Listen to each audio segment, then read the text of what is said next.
6, 7, 8, 9, 10 से कम कर, इसमें से 1 मिनट रुक जा।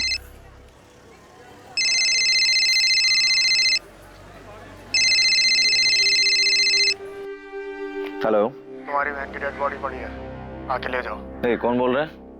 दिमाग तो सही है तेरा? एक बार में सुनाई नहीं देता है क्या? तुम्हारी बहन की बॉडी पड़ी है, आके ले जाओ। मेरी बहन? ये कब पैदा हो गई? अरे मेरी कोई बहन है ही नहीं। है कि नहीं वो तू देख, ये तेरा प्रॉब्लम है। हेलो हेलो हेलो,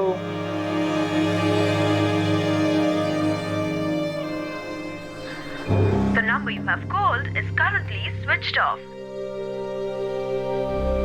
अजीब आदमी है, कुछ भी बकवास किए जा रहे हैं।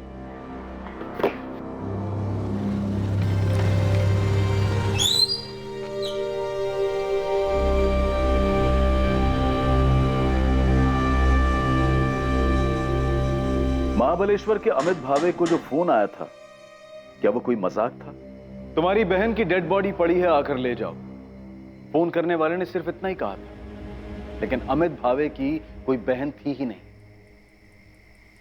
अमित भावे अपने मां बाप एकनाथ और मीनाक्षी भावे की इकलौती औलाद था। क्या ये फोन, ये कॉलर ये जानकारी देना चाहता था कि किसी की मौत हुई है? जो जानकारी उसने गलती से गलत इंसान को दे दी थी, और ये मजाक नहीं था बल्कि सच था। क्या सच में कहीं किसी लड़की की मौत हुई?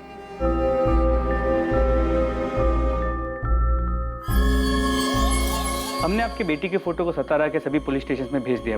हम निकिता के दोस्तों से भी बात कर रहे हैं। निकिता के कॉल रिकॉर्ड से मोबाइल लोकेशंस भी मंगवाए।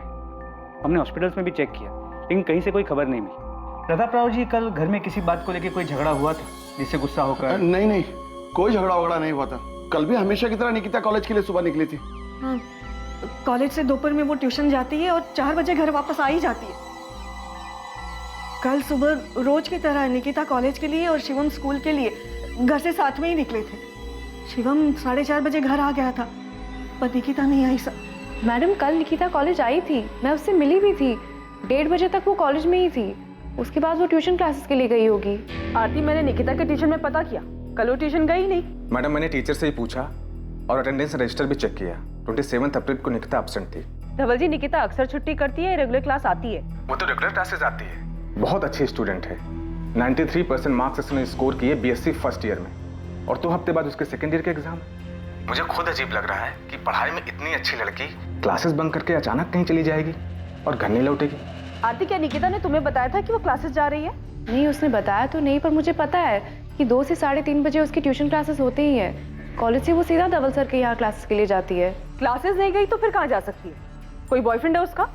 क्लासेस बंक करके उससे मिलने गई हो? अगर है भी तो मुझे किसी बॉयफ्रेंड के बारे में नहीं पता। ऐसे केसेस में जनरली बॉयफ्रेंड वाला एंगल सामने आता है। मैं ये नहीं कह रहा हूँ कि वो बॉयफ्रेंड के साथ भागी होगी, पर अगर उसका बॉयफ्रेंड है तो हम उससे बात करके देख सकते हैं, शायद उसे कुछ पता। हाँ, हमें नहीं पता साहब। हम निकिता हमेशा फोन पे लगी रहती है। इस बात को लेकर उसको मैंने कई बार डांटा भी। तो झगड़ा इस बात पे हुआ? झगड़ा नहीं साहब, हम बस समझा रहे थे उसको, लेकिन उसके बाद उसका मूड थोड़ा खराब हो गया था। आई मैं फोन पे पढ़ाई कर रही थी। झूठ मत बोल निकिता, मोबाइल में कोई पढ़ता नहीं है, तो हमको बेवकूफ मत बना। देख बेटा, तू मेरे को बोली कि स्मार्टफोन चाहिए, मैं ला के दिया ना, पर तू पढ़ाई छोड़ के उसमें ही लग गई। बेटा तेरे को मालूम नहीं है, पर तेरे को ना उसकी लत लग रही। बाबा, मुझे भी स्मार्टफोन चाहिए। तू चुप कर। देख निकिता, बेटा यही उम्र है पढ़ाई की, पहले मन लगा के पढ़ाई कर। इसके लिए बहुत टाइम पड़ा है। एग्जाम दे, पास हो, अच्छा काम कर, फिर जो करना है। लड़का काम करता है ना, उसको कोपचे में ले जाके पूछो, उसको सब मालूम है। एक काम कर, तू अमित पे नजर रख, मैं दिनेश को उठवाता हूँ। साहूकार विक्रम जाधव, मोहिते अब ये इस केस में कहां से अटका? सर, जब मैं निकिता के घर पे निगरानी पे था तभी इस साहूकार विक्रम जाधव को देखा था। तावराव ने जो सब्जी के 2 स्टॉल लगाए हैं, उसके लिए उन्होंने साहूकार विक्रम जाधव से 15 लाख का कर्जा लिया है। जो हुआ वो नहीं होना चाहिए था, पर क्या कर सकते हैं? किसको मालूम था ऐसा कुछ होगा? नहीं मालूम था ना। मैं तुम लोगों का ख्याल रखेगा, तेरा भी शिवम का भी, समझ लेना। सर, ये विक्रम जाधव बहुत कमीना आदमी है। वो पैसा देता है, लेकिन ब्याज और मूल्य के बदले और भी बहुत कुछ वसूलता है। बहुत कुछ मतलब जो लोग इससे कर्जा लेते हैं उनके घर की औरतों को अपने पास बुलाता है? हाँ सर, अभी 3 साल पहले मानदेव चौक का ही एक केस है सर। इसके चक्कर में एक पति पत्नी फंस गए। अभिजीत वाघमरे और उसकी पत्नी अलका वाघमरे। उन दोनों ने भी इस विक्रम जाधव की वजह से आत्महत्या की थी। तब इस विक्रम जाधव के खिलाफ आत्महत्या के लिए मजबूर करने का मुकदमा दर्ज हुआ था।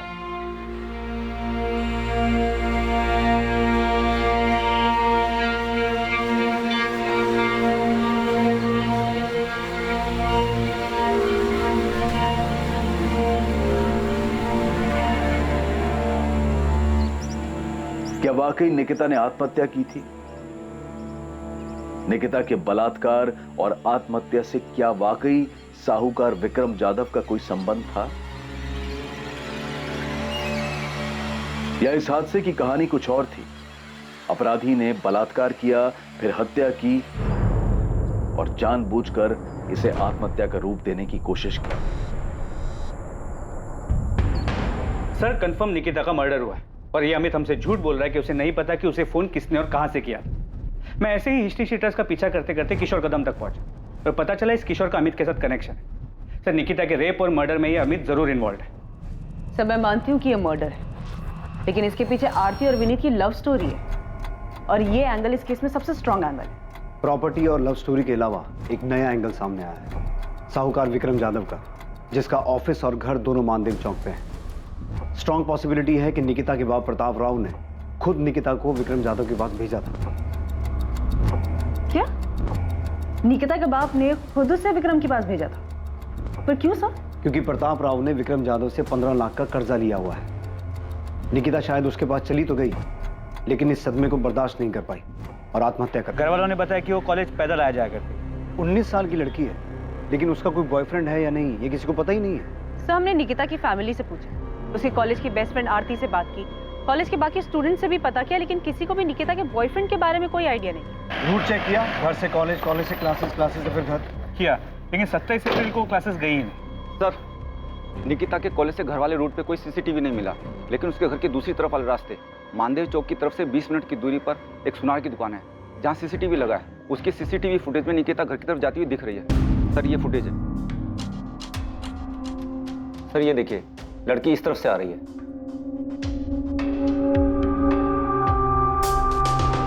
ये मानदेव चौक की तरफ से आ रही है? हाँ सर, इस तरफ से बुराड़ नगर जहाँ निकिता रहती है, वहाँ पहुँचने में 30 से 35 मिनट लगते हैं। 27 अप्रैल 3:45। मतलब इतना तो कंफर्म है निकिता ट्यूशन क्लासेस नहीं गई थी, क्योंकि इसके ट्यूशन क्लासेस बापर सर्कल के पास है, ठीक उल्टी तरफ, और ये दूसरी तरफ से आ रही। ये पक्का क्लासेस बंक करके इस तरफ किसी से मिलने गई होगी।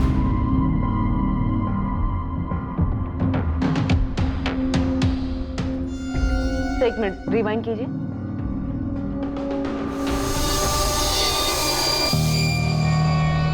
सही देखिए, लड़की परेशान लगी। तलाश में जो सामने आएगा वो बेहद हैरान कर देने वाला था, पुलिस के लिए और उलझन पैदा कर देने वाला। जिस रास्ते से निकिता 27 अप्रैल को घर जा रही थी, उस रास्ते में एक छोटा जंगल था। निकिता पुलिस को उसी जंगल में मिलने वाली थी।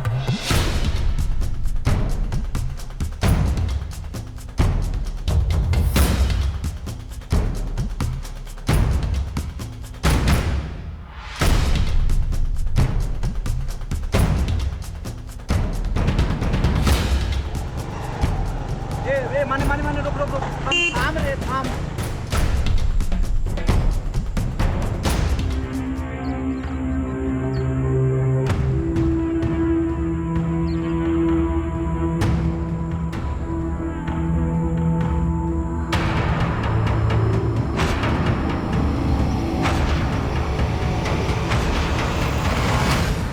सर, लड़की मिल गई।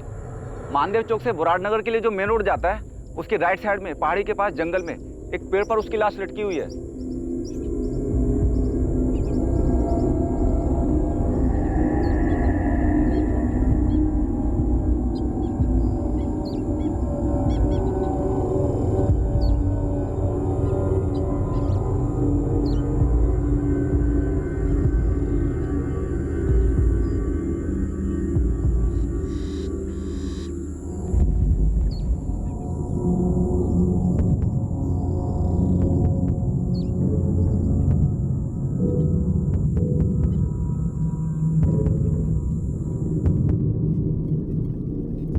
आत्महत्या? इसने आत्महत्या की है? सर, देख के तो ऐसा ही लगता है। सीसीटीवी फुटेज में प्रतिमा ने शायद सही पकड़ा था। ये लड़की किसी बात से परेशान लग रही थी।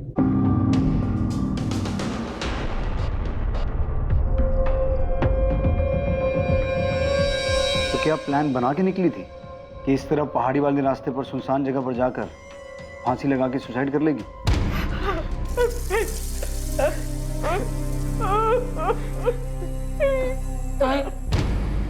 सुसाइड क्यों करेगी और किस लिए? चाहे कुछ भी हो जाए, ताई सुसाइड नहीं कर सकती। शिवम, अभी कुछ पता नहीं चला है और निकिता की बॉडी हमें पेड़ से लटकी हुई मिली और हम वही बोल रहे हैं जैसा दिख रहा है।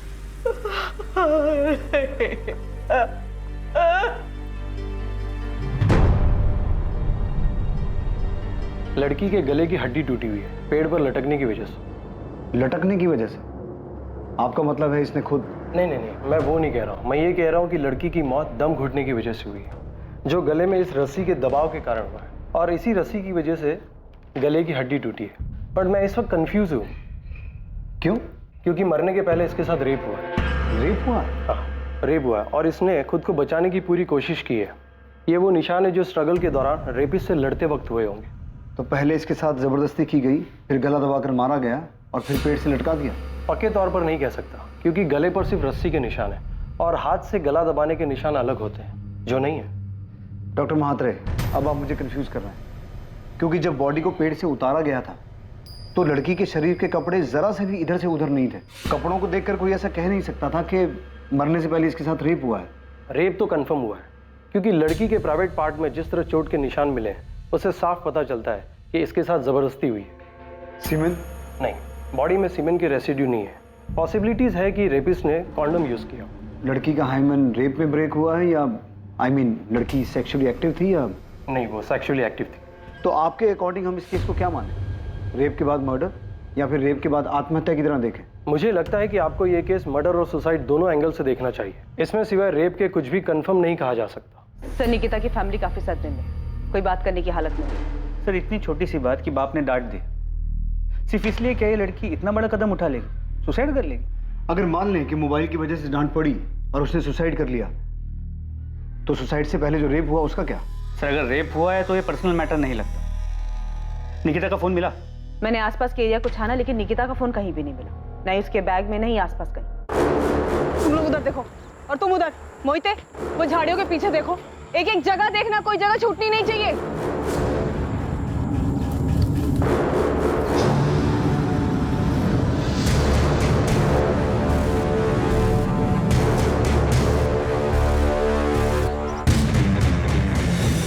सर, क्राइम सीन से तो ऐसा कुछ नहीं मिला जिससे ये कहा जा सके कि ये मर्डर है। मुझे लग रहा है ये रेप और सुसाइड का ही केस है। प्रतिमा, लड़की के साथ रेप हुआ और उसने तभी सोच लिया कि उसे सुसाइड करना है। सर, अगर रेप उसी स्पॉट पे हुआ है, ऐसा मान लेते हैं कि वही हुआ है, पर हादसे के बाद लड़की बुरी तरह टूट गई और उसने सोचा कि उसे आत्महत्या करनी है। लेकिन फिर भी क्या वो रस्सी अपने साथ लेके घूम रही थी? उसे क्या पहले से पता था उसके साथ कुछ बुरा होने वाला है, उसे सुसाइड करना पड़ेगा? सर, फुटेज में निकिता परेशान लग रही थी, शायद उसका रेप कहीं और हुआ और फिर लड़की ने सीधे दुकान में देकर रस्सी खरीद ली।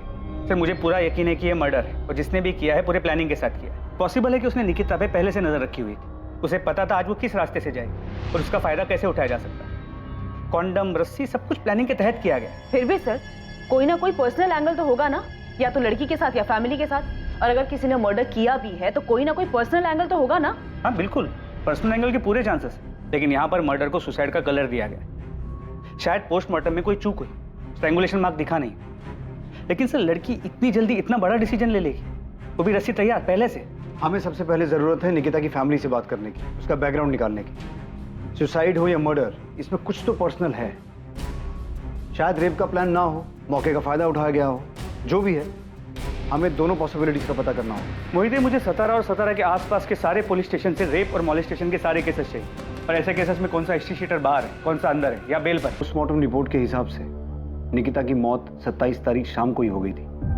मौत का समय 4 से 6 के बीच का है। ये सीसीटीवी फुटेज हमें मानदेव चौक की एक दुकान से मिला है। निकिता उस दिन क्लासेस नहीं गई थी। आप लोगों को निकिता ने कभी बताया था कि कोई उसे परेशान कर रहा है या आपकी किसी के साथ दुश्मनी थी जिसका बदला लेने के लिए किसी ने निकिता के साथ ये सब? सर, ताई सुसाइड नहीं कर सकती। निकिता सुसाइड नहीं कर सकती, लेकिन ऐसा कौन हो सकता है जो तुम्हारी बहन को या तुम्हारे परिवार को नुकसान पहुंचाना चाहता हो? मार्केट में 2 सब्जी की दुकान है मेरी, सालों से ये काम कर रहा हूं, कभी किसी से कोई लड़ाई झगड़ा नहीं हुआ। हमने पिछले एक हफ्ते की सीसीटीवी फुटेज चेक की है और पिछले एक हफ्ते में निकिता एक बार भी इस रास्ते पर नहीं दिखी। मतलब कि वो हर रोज कॉलेज से घर जाने के लिए मानदेव चौक वाला रास्ता नहीं लेती थी और 27 तारीख से पहले क्लासेस में भी उसकी रेगुलर अटेंडेंस थी। लेकिन उस दिन इस रास्ते से वो क्लासेस बंक करके किसी को तो मिलने गई थी। उनको नहीं पता वो क्लासेस में छुट्टी मारती थी या वो छुट्टी करके किसको मिलने गई थी, ये भी हमको नहीं पता। प्रताप राव जी, अगर आप हर बात में यही कहेंगे कि आपको कुछ नहीं पता, तो हम कैसे कार्रवाई करेंगे? नहीं पता है साहब, हम लोगों को कुछ पता नहीं है साहब। नहीं पता है कि निकिता इतनी सी उम्र में आत्महत्या क्यों करेगी, या किसी ने उसके साथ मेरी निकिता के साथ। सर, ताई सुसाइड नहीं कर सकती। अगर उसे कोई तकलीफ होती तो वो उसका सामना करते अपनी जान नहीं लेती। मेरी ताई बहुत स्ट्रांग थी, सुसाइड नहीं कर सकती।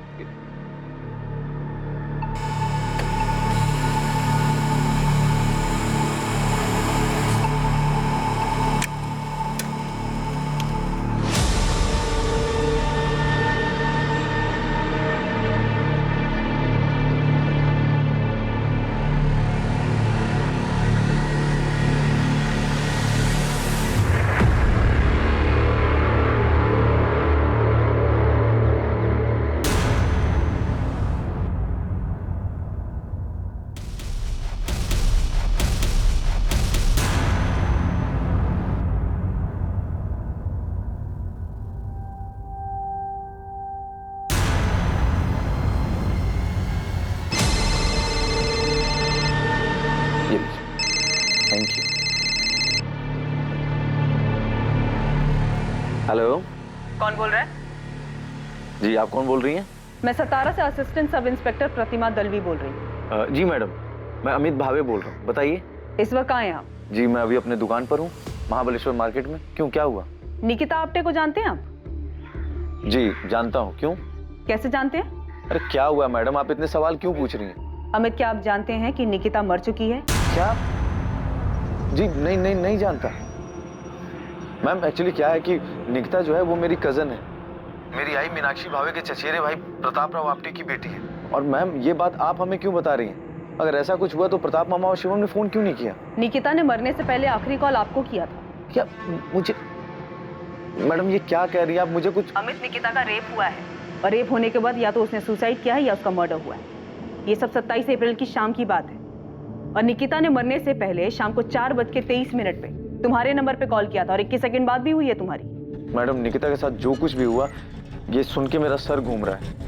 बहुत बुरा हुआ निकिता के साथ। लेकिन मैडम अगर निकिता मुझे फोन करती तो क्या मैं उसके परिवार वालों को नहीं बताता? और वो मुझे यहाँ महाबलेश्वर में फोन क्यों करती? अगर उसे फोन करना था तो अपनी फैमिली को सतारा में फोन करती। अमित, निकिता ने ऐसा क्यों किया ये बताने के लिए निकिता जिंदा नहीं है, तो तुम्हें बताना होगा कि उस वक्त तुम दोनों की क्या बात हुई थी। मैडम मेरी उससे 1 मिनट 27 तारीख को मैडम 27 तारीख की शाम में मुझे एक अजीब सा कॉल आया था। कोई आदमी था, कह रहा था कि आकर के अपनी बहन की डेड बॉडी ले जाओ। तो क्या जवाब दिया तुमने? मैडम मैं क्या जवाब देता, मुझे लगा कोई मजाक कर रहा है। मेरी तो कोई सगी बहन है ही नहीं। अमित, वो कॉल तुम्हारी सिस्टर निकिता के फोन से आया था, तो तुम्हें कैसा नहीं लगा? सिस्टर मतलब कजन सिस्टर भी हो सकता है। मैंने इस बात पे ध्यान क्यों नहीं दिया कि कजन सिस्टर भी तो हो सकती है। अमित, सतारा पुलिस स्टेशन तुरंत पहुंचे।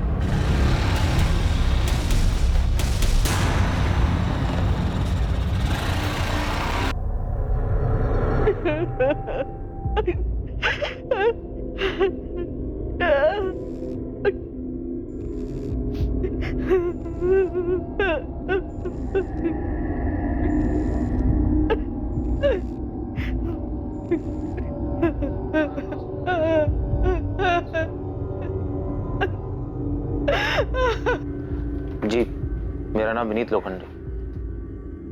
जी जानता हूँ निकिता को। विनीत, फौरन बोरान नगर पुलिस स्टेशन आ जाओ। मैम मैं निकिता के घर आया उसके अंतिम संस्कार में, क्या मैं अटेंड करके? उसके बाद आ जाओ, लेकिन भागने की कोशिश मत करना। मैं कहीं नहीं भाग रहा। और क्यों भागूंगा? साहब 2-3 हिस्ट्री शीटर से बात किया मैंने, उन्होंने बताया कि एक हिस्ट्री शीटर है किशोर कदम नाम का, यही सातारा का ही है। 3 साल पहले रेप केस में अंदर गया था, अभी बेल पे बाहर है। केस ट्रायल पे उसका। कहाँ मिलेगा ये किशोर कदम? कुछ बोल नहीं सकते साहब, लेकिन अभी सतारा में नहीं है। पता कर क्या है? मुझे पक्का लगता है इस केस में किसी क्रिमिनल का हाथ है गोविंद। किसी क्रिमिनल का हाथ होता भी तो क्या ऐसे रस्सी लेके जाता, ऐसी प्लानिंग करता? नहीं, मेरे को क्या लगता है ना, कोई पर्सनल एंगल है। गोविंद थियरी मत बना, पता कर ये किशोर कदम कहाँ है, किस बिल में चुप के बैठा है। मुझे ये किशोर कदम जल्द से जल्द चाहिए।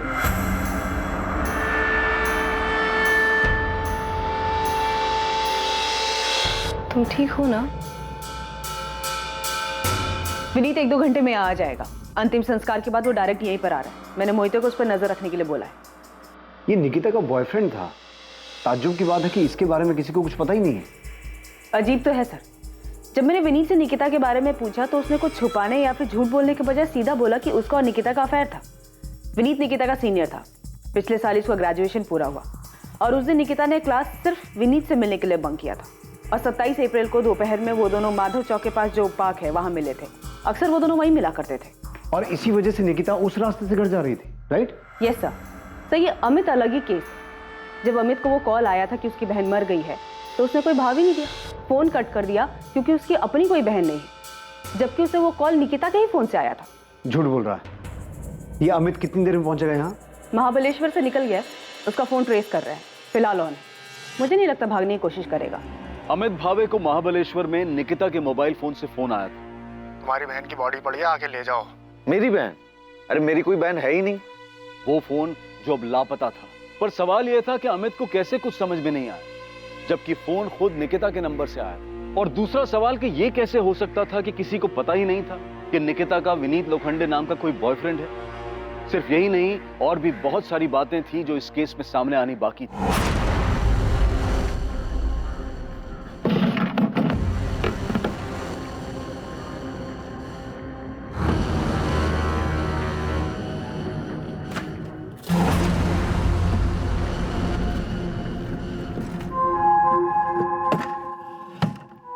जी सर, उस दिन मैं निकिता को दोपहर में मिला था।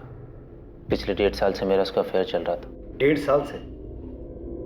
उसके बावजूद निकिता के परिवार में किसी को ये बात पता नहीं? नहीं पता, और मेरी फैमिली को भी कुछ नहीं पता। पर तुम्हारे कॉलेज में भी किसी को नहीं पता। हमने निकिता की बेस्ट फ्रेंड आरती से भी पूछा, उसे भी तुम दोनों के बारे में कुछ नहीं पता है। मैंने और निकिता ने मिलकर ऐसे ही डिसाइड किया था। मैं एमएससी कर रहा हूँ, उसे बीएससी करनी थी, उसके बाद मास्टर, और इसके बाद हम दोनों को शादी के बारे में डिसाइड करना था और फिर सबको अपने रिश्ते के बारे में बताना था। तुम 27 अप्रैल को निकिता को उस पार्क में मिले थे। तुम्हें ऐसा लगा कि निकिता किसी बात को लेकर परेशान थी? नहीं, परेशान नहीं थी, वो थोड़ा दुखी थी। क्यों दुखी थी? क्योंकि एक रात पहले उसके बाबा ने उसे फोन के लिए डांट दिया था। बस दुखी थी या फिर इस बात को लेकर बहुत परेशान थी? दुखी थी, क्योंकि उसको भी लग रहा था कि उसके बाबा सही बोल रहे हैं। ये पहली बार मुझे नहीं डांटा है बाबा ने विनीत, इसके पहले भी कई बार टोक चुके। अब तो मुझे खुद लग रहा है मुझे फोन की लत लग रही है। तो तुम्हें ऐसा लग रहा है तो सुधारो खुद को। सुधारना ही पड़ेगा विनीत। अब हम फोन पे ज्यादा चैट नहीं करेंगे और ना ही ज्यादा बात करेंगे। हम दोनों मिडिल क्लास फैमिली से पढ़ लिख कर कुछ बनना चाहते हैं। बड़े बड़े सपने देखे थे हमने। ये फुटेज देखो। ये फुटेज हमें मानदेव चौक के पास वाली एक दुकान से मिला है। इसमें निकिता अपने घर जाती हुई दिखाई दे रही है। इस फुटेज में साफ दिखाई दे रहा है कि निकिता किसी बात को लेकर परेशान थी, दुखी थी। परेशानी या दुखी जैसा कुछ भी नहीं था, बल्कि पार्क से घर जाते वक्त तो वो खुश थी। चलो बाय। बाय। अब हम 1 महीने के बाद मिलेंगे। हाँ पता है, I will miss you. Bye. वो मुस्कुराई और चली गई। मैंने जाते वक्त उसे बोला, मैं तुम्हें बहुत मिस करूंगा जब तक हम दोबारा नहीं मिलते। अब मुझे क्या पता, वो आखिरी बार है जब मैं सबने सामने जिंदा देख रहा हूँ। तुम्हारे इर्द गिर्द फैमिली में, दोस्तों में किसी को भी नहीं पता था कि तुम्हारा अफेयर चल रहा था? सर किसी को पता भी होगा तो मुझे मालूम नहीं। और मैडम आप बता रही थी कि आरती ने नहीं बताया। आरती को सब पता था।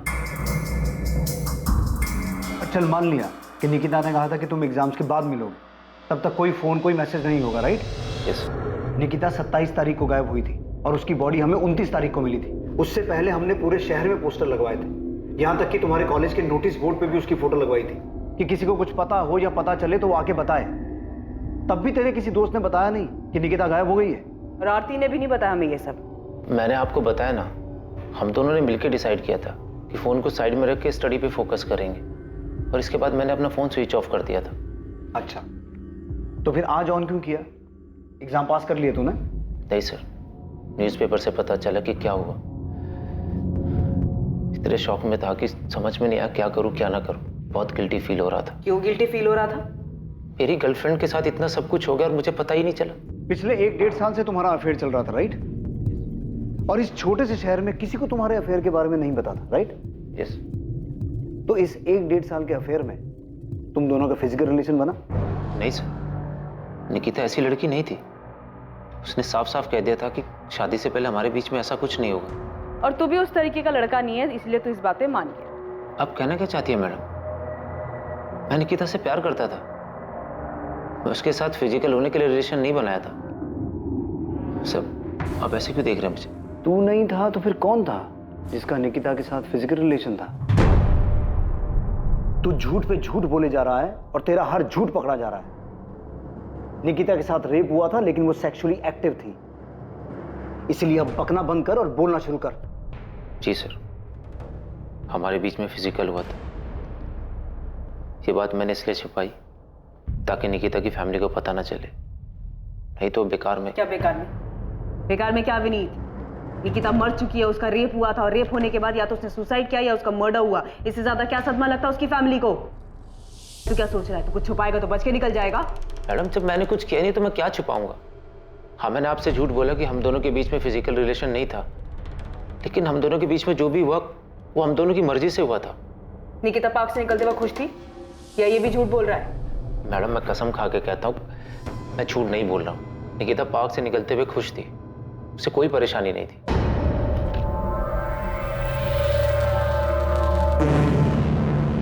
नजर रखो इस पे, और अगर इसका कोई सोशल मीडिया अकाउंट है तो बिना इसे भनक लगे क्रैक करो। सर, मैं साइबर टीम को काम पे लगा देती हूँ। वो विनीत के सारे सोशल मीडिया प्रोफाइल और चैट मैसेजेस को खोद कर निकालेंगे। तब तक मैं इस आरती की खबर लेती हूँ सर। उसने हमसे झूठ कैसे बोला कि वो विनीत को नहीं जानती? सर, इस आरती का पक्का कोई झोल है। चेक करो। और ये अमित भावे का क्या हुआ? वो पहुंचा क्यों नहीं अभी तक? अभी पता करती हूँ। मैडम, पूरे बोराट नगर से लेकर मानदेव चौक तक सब दुकान पे पता किया, जहां से भी ये रस्सी खरीदी जा सकती थी। उनमें से किसी दुकानदार ने ये रस्सी निकिता को नहीं बेची।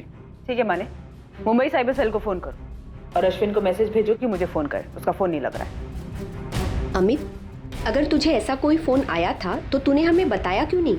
हम समझ जाते कि वो निकिता की बात कर रहा है। दूर के रिश्तेदारों में भी निकिता के अलावा तेरी और कोई बहन थी ही नहीं अमित। भाई, मेरा दिमाग ही नहीं गया उस तरफ, तो क्या करूं? मीनाक्षी, अमित की कोई गलती नहीं है। अब कैसे किसी को पता होगा कि किसी रिश्तेदार के साथ ऐसा कुछ भी हो सकता है? भाई, निकिता का अपना परिवार है सतारा में, तो कोई मुझे फोन क्यों करेगा? क्यों? इसलिए भी मेरा ध्यान नहीं गया उस तरफ। आप लोग मामा जी के घर जाओ, मैं पुलिस स्टेशन होकर के आता हूं। ये लड़की थी जो मानदेव चौक से बोराट नगर अपने घर जा रही पैदल।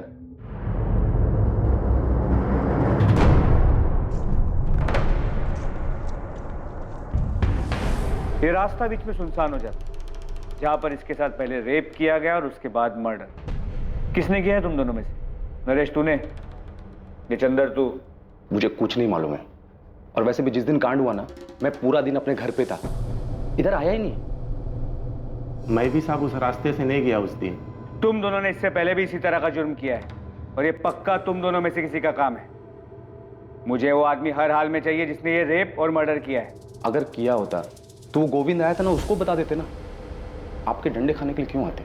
12 घंटे है तुम्हारे पास, उसके बाद एक एक सेकंड झेलना मुश्किल हो जाएगा, याद रखना। अबे मैंने कुछ नहीं किया यार, ये काम पक्का किशोर कदम का ही होगा। मोहित, मैंने पहले से गोविंद को इसका पता करने के लिए लगा दिया। तुम भी सतारा के बाहर अपने पूरे नेटवर्क में इसके फोटो को पहुंचा दो। मुझे ये किशोर कदम हर हाल में चाहिए। यकीन ही नहीं हो रहा कि निकिता के साथ ऐसा कुछ हो सकता है। कोई बच्ची के साथ ऐसी दरिंदगी कैसे कर सकता है? पुलिस कह रही है कि निकिता ने आत्महत्या की। बकवास कर रही है पुलिस। आपने पूछा उनसे निकिता आत्महत्या क्यों करेगी? क्यों करेगी वो ऐसा? सर, फोन अभी 1 महीने पहले ही बदला है। मैं अभी सारे नंबर नए वाले फोन में ट्रांसफर नहीं हुआ, इसलिए जब 27 तारीख को निकिता के नंबर से फोन आया तो पता ही नहीं चला कि वो निकिता का नंबर था। निकिता के फोन से किसी आदमी ने फोन किया था? जी, आदमी की आवाज थी। हेलो तुम्हारी बहन की डेड बॉडी पड़ी है, आके ले जाओ। सर, मुझे समझ में नहीं आया कि ये अचानक से मेरी बहन कहाँ से आ गई। मैंने कहा कि मेरी कोई बहन नहीं है तो उसने फोन काट दिया। अमित, कौन था वो आदमी जिसने फोन किया? अरे सर, मुझे नहीं पता कौन था वो। उसने अपना नाम नहीं बताया, बस उसने अपनी बात कही और फोन काट दिया। तो तूने पास के किसी पुलिस स्टेशन में जाके ये बात बताई क्यों नहीं? अब मुझे लगा कोई मजाक कर रहा है। वो होता ना कि किसी का भी नंबर तेरी बहन मर गई है, आके उसकी बॉडी ले जाओ, ऐसा मजाक कोई करता है? सर, मैं भी यही सोचा। मुझे भी समझ में नहीं आया कि ऐसा मजाक कोई करता है क्या। लेकिन सर, मैं क्या करता? निकिता का नंबर मेरे मोबाइल में सेव नहीं था। अगर निकिता का नंबर मेरे मोबाइल में सेव होता और उस नंबर से फोन करके कोई ऐसी बातें करता तो मैं सोचता भी। सर, सिर्फ नंबर आया था, नाम नहीं। एक बात बता, जिसने तुझे फोन किया उसने कहा तेरी बहन है, इसका मतलब है उसे पता था कि निकिता तेरी बहन है, बेशक दूर की है, और फिर उसने तुझे ही फोन क्यों किया? यहां सतारा में उसके माँ बाप को फोन क्यों नहीं किया? ये मैं कैसे बता सकता हूँ सर? ये तो आप जाकर के उससे पूछिए जिसने फोन किया है और जिसने निकिता के साथ ये गलत काम किया, और फिर ढूंढ ढांड करके मेरा नंबर निकाला और मेरे नंबर पे फोन मिला दिया। नहीं अमित, ये बात कुछ बैठ नहीं रही। कॉलर ने तुझे फोन करके वो बताया जो हो चुका था, और फिर तूने ये बात ना तो पुलिस को बताई ना ही अपने माँ बाप को। तूने ये भी जरूरी नहीं समझा कि अपने मामा प्रताप राव को एक बार फोन करके पूछ लो कि सब कुछ ठीक है कि नहीं।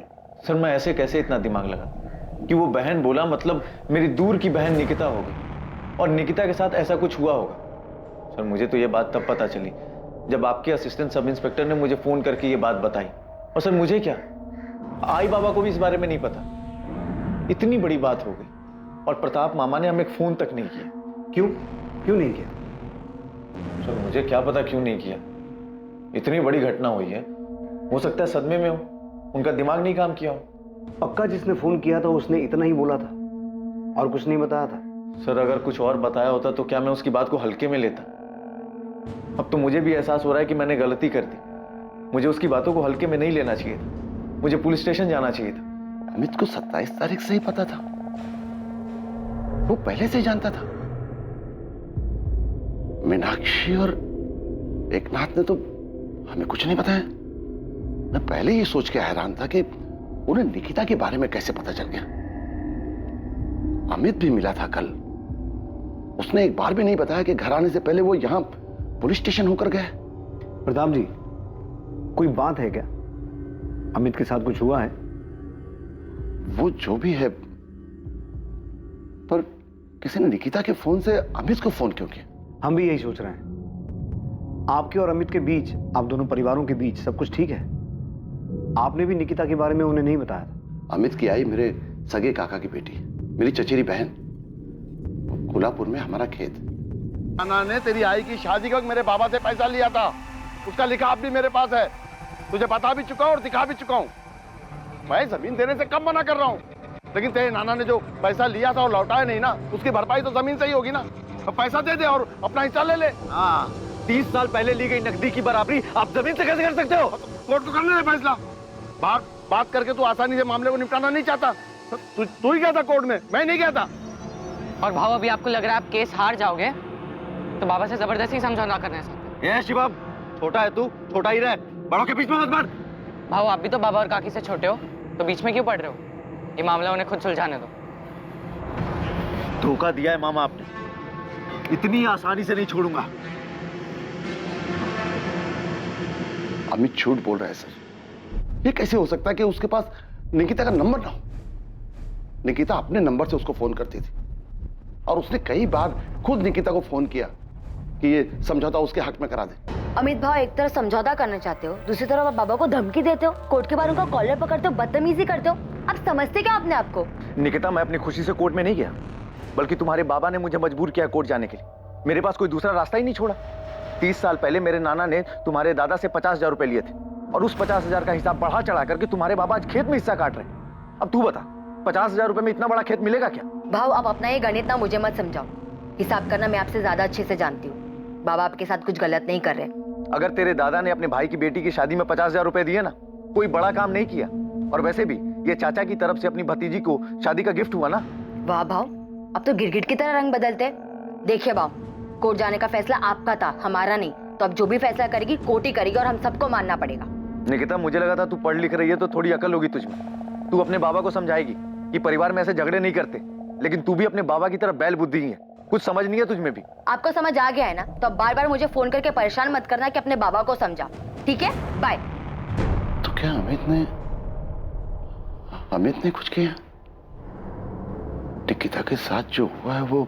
अब आपने ये सब बताया है तो चीजें समझ में आ रही हैं, आंकड़े सही बैठ रहे हैं। अमित का इसमें हाथ हो सकता है। प्रताप राव आप्टे और अमित भावे के बीच पुश्तैनी जमीन को लेकर चल रहे झगड़े के खुलासे के बाद निकिता के फोन से अमित को आए उस कॉल के मायने बदल रहे थे, इस केस को एक नई दिशा दे रहे थे। अमित भावे जिसे निकिता के फोन से गुमनाम फोन आया था, क्या वाकई वो फोन अमित के लिए किसी गुमनाम फोन की तरह था? जितना जल्दी हो सके अमित के फोन रिकॉर्ड्स मंगवाओ और महाबलेश्वर जाकर उससे जुड़े हर इंसान से पूछताछ करो। आपको लगता है कि वो कॉलर अमित को जानता था जिसने निकिता के फोन से उसे कॉल किया था? सचिन, पूरे चांसेस हैं कि अमित ने किसी को सुपारी दी हो और उस सुपारी किलर ने मौके का फायदा उठाकर मर्डर के साथ साथ रेप किया हो। आप मुझ पे ऐसे क्यों चिल्ला रही हैं? चिल्लाओ नहीं तो क्या तेरी आरती उतारूं? 15 बार कॉल किया, 20 बार मैसेज किया कि कॉल बैक कर, लेकिन तूने कॉल बैक नहीं किया है।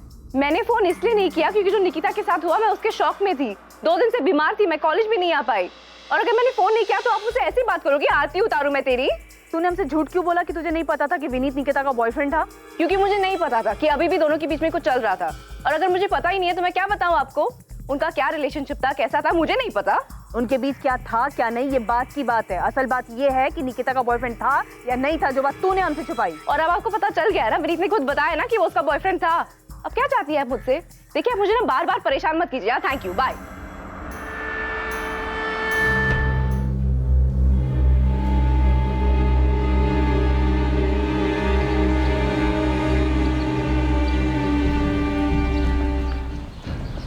तुम्हारे और आरती के बीच क्या चल रहा है विनीत? कुछ भी तो नहीं। मुझे बेवकूफ मत बना। फ्रेंड्स स्क्वायर पे तुम्हारे हर पोस्ट पे वो जो कमेंट करती है ना, उससे सब समझ आता है मुझे। अरे तो निकिता आरती कमेंट करती है ना, मैं तो नहीं करता ना। तो तुमने उसे मना क्यों नहीं किया कि ऐसे कमेंट्स मत लिख? वो खुलेआम तुम पे डोरे डाल रही है। स्वीटी, बेस्टी, पता नहीं क्या क्या लिखती रहती है। तुमने उसे हमारे बारे में बताया नहीं है क्या? निकिता, आरती को जो लिखने दो ना। तुम्हें इसे इतना सीरियस लेने की क्या जरूरत है? जो है हमारे... मुझे सब समझ आ रहा है विनीत। मेरे पीठ पीछे ना कोई खेल मत खेलना। आरती तू मेरी बेस्ट फ्रेंड है और तू मेरे ही पीठ में छुरा घोंप रही है। दूर रहे विनीत से। ओ हेलो, क्या छुरा घोंपना? क्या बकवास कर रही है तू? मैं और तू विनीत से एक साथ मिले थे। ऐसा नहीं है कि तूने उसको मुझसे मिलवाया था। ये अलग बात है कि तूने उस पर कब्जा पहले कर लिया। हाँ तो पता है ना तुझे, और मैंने खुद तुझे मेरे और विनीत के बारे में बताया था। हाँ बताया। तो तेरी प्रॉपर्टी बन गया वो? तूने मुझे बताया। मैं भी पब्लिक प्लेटफॉर्म पे ओपनली लिखती हूँ, कमेंट करके मैं ओपनली बता रही हूँ कि मैं विनीत को पसंद करती हूँ। आरती, तू बहुत ही बड़ी कमीनी इंसान है। तेरे जैसे दोस्तों पे कभी भरोसा नहीं किया जा सकता जो अपने ही दोस्त के बॉयफ्रेंड को चुराने में लगी हो।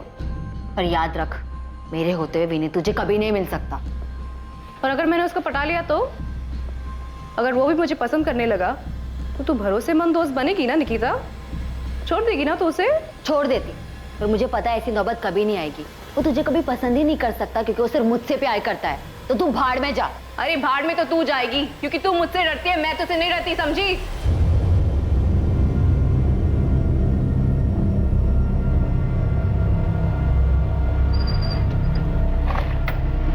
सॉरी मैडम, ये सचिन साहब के लिए किशोर कदम की फील्डिंग लगा रहा था, इसके लिए आपको टिप देने में लेट हुआ।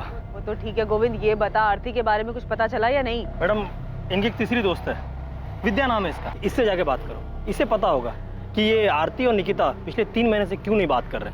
क्योंकि आरती विनीत के पीछे थी। बिल्कुल सही गेस किया आपने मैडम, पर ये आरती नहीं, विनीत भी बहुत पहुंची हुई चीज है।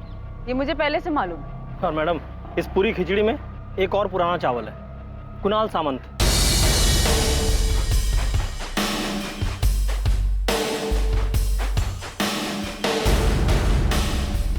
आरती का कजिन है मैडम, हिस्ट्री शीटर है, चोरी, पॉकेटमारी, जुएबाजी यही सब करता है। और इन्हीं सब हरकतों के कारण फैमिली में इसकी एंट्री बंद है। पर ये आरती के बहुत ही क्लोज है। और सुनने में ये भी आया है कि इस कुणाल ने विनीत को धमकी दी थी। हाँ, कुणाल ने धमकी दी थी मुझे, बोल रहा था निकिता को छोड़ दो। और क्या छुपाया तूने हमसे? आरती ने तेरे बारे में नहीं बताया, तूने आरती और तेरी लव स्टोरी के बारे में नहीं बताया। मैडम, वो आरती अजीब लड़की है, एकदम सनकी टाइप। तू ठीक है? मैडम, आप जानते नहीं हो उसे। उस दिन निकिता की बॉडी अंदर पड़ी थी, आपका फोन आया, आपसे बात करने के लिए मैं बाहर आया, मेरे पीछे पीछे आ गई।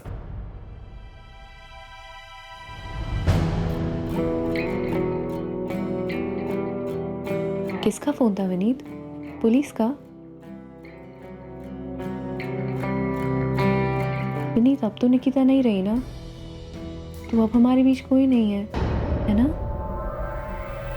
मैडम आपको यकीन नहीं हो रहा है ना तो मेरा फोन देख लीजिए। आरती ने निकिता की मौत के बाद मुझे कैसे कैसे मैसेजेस किए, कितने मैसेज किए, अजीब सन किया मैडम। निकिता की मौत को 2 दिन भी नहीं हुए थे, उसने मुझे धमकी देना और प्रपोज करना शुरू कर दिया था। पूरी तरह पीछे पड़ गई थी, जीना मुश्किल कर दिया।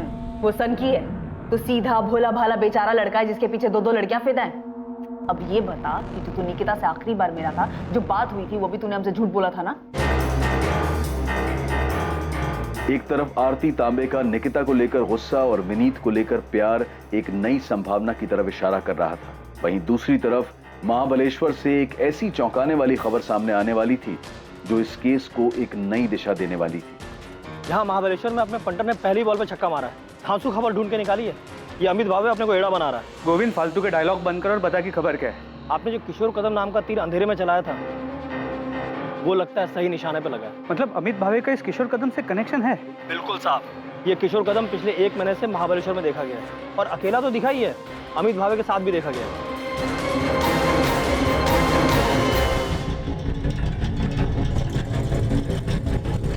का लड़का काम करता है ना, उसको कोपचे में ले जाके पूछो, उसको सब मालूम है। एक काम कर, तू अमित पे नजर रख, मैं दिनेश को उठवाता हूँ। साहूकार विक्रम जाधव, मोहिते अब ये इस केस में कहां से अटका? सर, जब मैं निकिता के घर पे निगरानी पे था तभी इस साहूकार विक्रम जाधव को देखा था। तावराव ने जो सब्जी के 2 स्टॉल लगाए हैं उसके लिए उन्होंने साहूकार विक्रम जाधव से 15 लाख का कर्जा लिया है। जो हुआ वो नहीं होना चाहिए था, पर क्या कर सकते हैं? किसको मालूम था ऐसा कुछ होगा? नहीं मालूम था ना।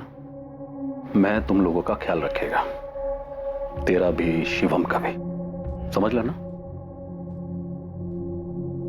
सर, ये विक्रम जाधव बहुत कमीना आदमी है। वो पैसा देता है लेकिन ब्याज और मूल के बदले और भी बहुत कुछ वसूलता है। बहुत कुछ मतलब जो लोग इससे कर्जा लेते हैं उनके घर की औरतों को अपने पास बुलाता है? हाँ सर, अभी 3 साल पहले मानदेव चौक का ये केस है सर। इसके चक्कर में एक पति पत्नी फंस गए, अभिजीत वाघमरे और उसकी पत्नी अलका वाघमरे। उन दोनों ने भी इस विक्रम जाधव की वजह से आत्महत्या की थी। तब इस विक्रम जाधव के खिलाफ आत्महत्या के लिए मजबूर करने का मुकदमा दर्ज हुआ था।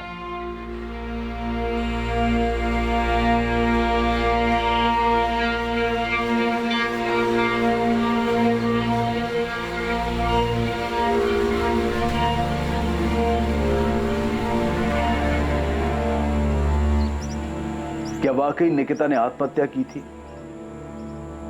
निकिता के बलात्कार और आत्महत्या से क्या वाकई साहूकार विक्रम जाधव का कोई संबंध था? या इस हादसे की कहानी कुछ और थी? अपराधी ने बलात्कार किया, फिर हत्या की और जानबूझकर इसे आत्महत्या का रूप देने की कोशिश की। सर, कंफर्म निकिता का मर्डर हुआ है और ये अमित हमसे झूठ बोल रहा है कि उसे नहीं पता कि उसे फोन किसने और कहां से किया। मैं ऐसे ही हिस्ट्री शीटर्स का पीछा करते करते किशोर कदम तक पहुंचा और पता चला इस किशोर का अमित के साथ कनेक्शन है। सर, निकिता के रेप और मर्डर में ये अमित जरूर इन्वॉल्व है। सर, मैं मानती हूँ कि ये मर्डर है, लेकिन इसके पीछे आरती और विनीत की लव स्टोरी है और ये एंगल इस केस में सबसे स्ट्रॉन्ग एंगल है। प्रॉपर्टी और लव स्टोरी के अलावा एक नया एंगल सामने आया है, साहूकार विक्रम जाधव का, जिसका ऑफिस और घर दोनों मानदेव चौक पे है। स्ट्रॉन्ग पॉसिबिलिटी है कि निकिता के बाप प्रताप राव ने खुद निकिता को विक्रम जाधव के पास भेजा था। क्या? निकिता के बाप ने खुद उसे विक्रम के पास भेजा था? पर क्यों सर? क्योंकि प्रताप राव ने विक्रम जाधव से 15 लाख का कर्जा लिया हुआ है। निकिता शायद उसके पास चली तो गई, लेकिन इस सदमे को बर्दाश्त नहीं कर पाई और आत्महत्या कर ली। ये 3 दिन की छुट्टी क्यों चाहिए तुझे? भाऊ, वो मुंबई जाना है मुझे, वो छोटी बहन का कुछ काम निकल के आया तो करके देने का है। चल ठीक है, 3 दिन का 4 दिन मत लगा देना। नहीं भाऊ, शुक्रवार तक आ जाऊंगा मैं। चल ठीक है, जा।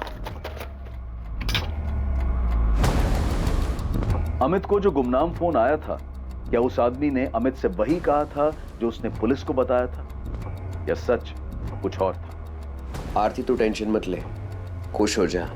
विनीत अब सिर्फ तेरा है, बाकी पुलिस क्या करेगी और क्या बोलेगी ये सब तुम मेरे पर छोड़ दे।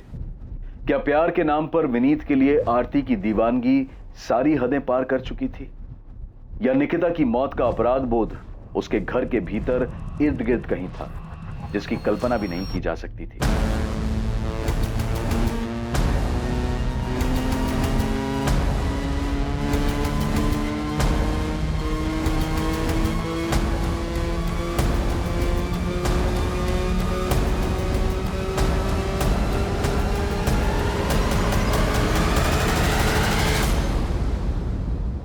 निकिता के बलात्कार और हत्या का मामला, चाहे वो आत्महत्या हो या हत्या, उसकी जांच पुलिस के लिए बहुत मुश्किल साबित होने वाली थी, क्योंकि पुलिस के सामने एक नहीं बल्कि कई संदिग्ध और उनके अलग अलग मकसद थे। और उनमें सबसे अजीब था अमित भावे को आया वो फोन कॉल।